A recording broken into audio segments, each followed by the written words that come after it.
Welcome to the Human Meme Podcast. I'm David Bowles, and today we deal with the idea of the debt that passes down as the major theme of my new Great Plains novel. Passage land, the high plains, the long roads, the people who remain. You inherited a debt you never agreed to pay. I want you to consider that statement before you dismiss it. Not a financial debt, not a mortgage or a student loan with your signature on the paperwork.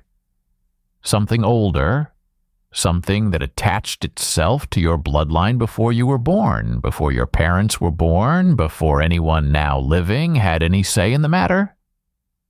This is not metaphor. This is how land works in America. The house you grew up in, the town where you learned to read, the state whose history you memorized in school, all of it sits on ground that belonged to someone else first. The transfer was not clean, the transfer was never clean, and the people who were displaced did not disappear. Their descendants are still here, still remembering, still holding ledgers that no one on the other side wants to examine. I have been thinking about this for years. Growing up in Nebraska, you cannot avoid it if you pay attention. The names are everywhere. Omaha, Pawnee, Oto. These are not just place names. They are peoples, nations, whose presence preceded ours by millennia, and whose removal made our presence possible. Every acre of farmland in the state was someone else's homeland first.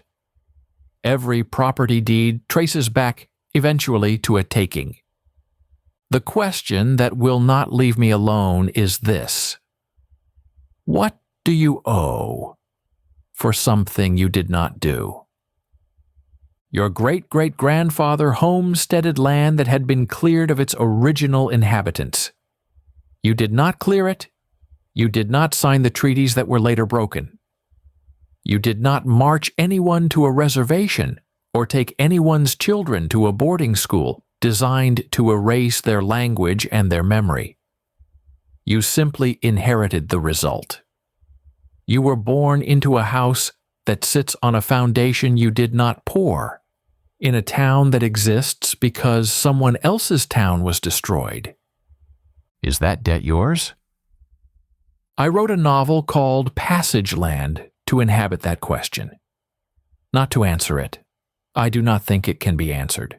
But I believe it can be inhabited, lived inside, turned over, and examined from angles that reveal how complicated inheritance really is. The novel follows 3 families across 160 years on the Nebraska prairie. The Vogels, who fled the collapsing Russian steppes when the promises made to German settlers curdled into conscription. The Callahans, who escaped Ireland carrying griefs they could never name and debts they could never repay. The Walking Aheads, who survived the massacre of their people and watched their children taken to schools designed to make them forget everything their ancestors knew. All 3 families end up on the same land. All 3 carry obligations to people who are no longer alive to receive payment. And by 2024, when the novel reaches its present-day coda, the descendants must decide what to do with debts that have been accumulating interest for over a century. Here is what I have come to believe, and I offer it not as conclusion but as wondering. The Lakota have a concept of passage, the idea that we do not own land but move through it. Our tenure is temporary. Our obligations extend beyond our lifespan. This stands in direct tension with the homesteading logic that built Nebraska, the conviction that land can be possessed, improved, and passed down as property. These two frameworks cannot both be true in the same way at the same time, and yet both operate. Both shape how people relate to the ground beneath their feet. Robert Vogel, the character who carries the novel's final weight, is 63 years old in 2024.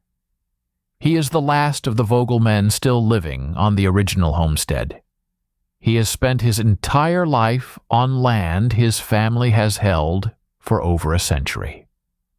And when Ruth walking ahead appears at his door with a proposition, he must decide whether acknowledgement is enough, whether sharing constitutes return, whether some wounds are meant to stay open because closing them would betray everyone involved.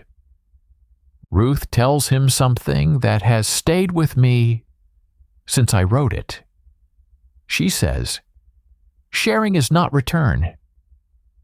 I think about that sentence often. It refuses the easy reconciliation that American narratives prefer. It insists that some debts cannot be settled, only acknowledged. It suggests that the living cannot fully pay what is owed to the dead, and that pretending otherwise is its own kind of betrayal. I do not know if Ruth is right. I do not know if Robert's response is adequate. I do not think the novel knows either. What I know is that the question matters more when it remains a question. When we resist the temptation to resolve it into comfortable certainty. You inherited a debt you never agreed to pay. So did I. So did everyone whose family arrived on this continent after someone else was already here. The debt does not disappear because we ignore it. It does not diminish because we did not personally incur it. It simply waits, accumulating, patient as prairie grass, until someone is willing to open the ledger. What do the living owe the dead?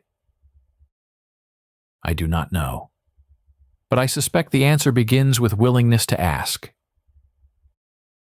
Passage Land is available now. Get more information on purchase and download from bowlesbooks.com. I hope you will read it not for resolution, but for the company of others who find themselves asking the same unanswerable questions. For the Human Meme Podcast, I'm David Bowles, wishing you a grand evening and a closer tomorrow. Be a human meme.